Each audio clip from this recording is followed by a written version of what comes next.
ছয়টি চতুর্ভুজ থেকে আপনাদেরকে 6টি সুন্দর ড্রয়িং করে দেখাতে চাই। দেখুন, প্রথম চতুর্ভুজ থেকে আমরা ড্রয়িং করব একটি ওভেন, ইলেকট্রিক ওভেন।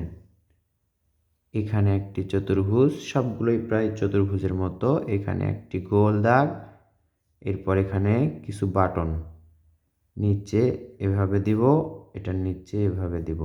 এরপর এর মাঝে যদি একটি বাটি আঁকি তাহলে সুন্দর হবে। এই তো গরম, এটা কাচের মতো, এজন্য এভাবে হালকা করে দাগ দিবেন।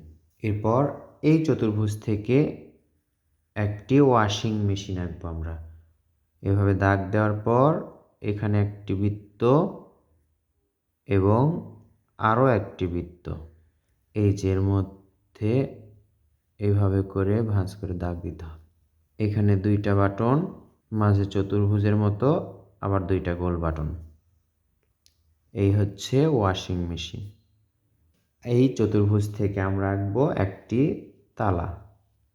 এখান থেকে এভাবে করে এটার সাথে মেলাবো এবং দাগটা শুধু ডাবল করব।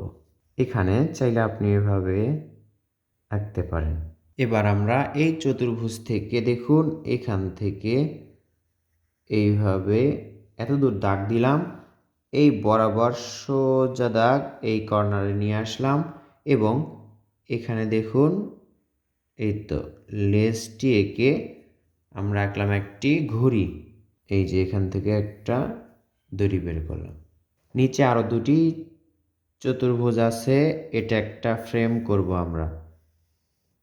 ফ্রেম করার পর ঠিক মাঝামাঝিতে একটা গোল দাগ দিব, উপর দিকে একটা দাগ যাবে, এটা মাঝারি এবং এটা বড়। এখন এখানে একটা, এখানে এই যে এভাবে করে দাগ দিলেই হয়ে যাচ্ছে সুন্দর একটি ঘড়ি। আর একটি চতুর্ভুজ বাকি থাকলো, এটা থেকে দেখুন এখানে একটি গোলবৃত্ত দিব, এখানে একটি গোলবৃত্ত। এবার এখান থেকে দেখুন এইভাবে একটা দাগ দিলেই সুন্দর একটি ব্যাগ আঁকা হলো। এটা একটু বড় করে দিলে আরও সুন্দর লাগবে ব্যাগটি, ব্যাগ বা থলে। তো বন্ধুরা, 6টি চতুর্ভুজ থেকে আমরা ড্রয়িং করলাম 6টি সুন্দর ড্রয়িং।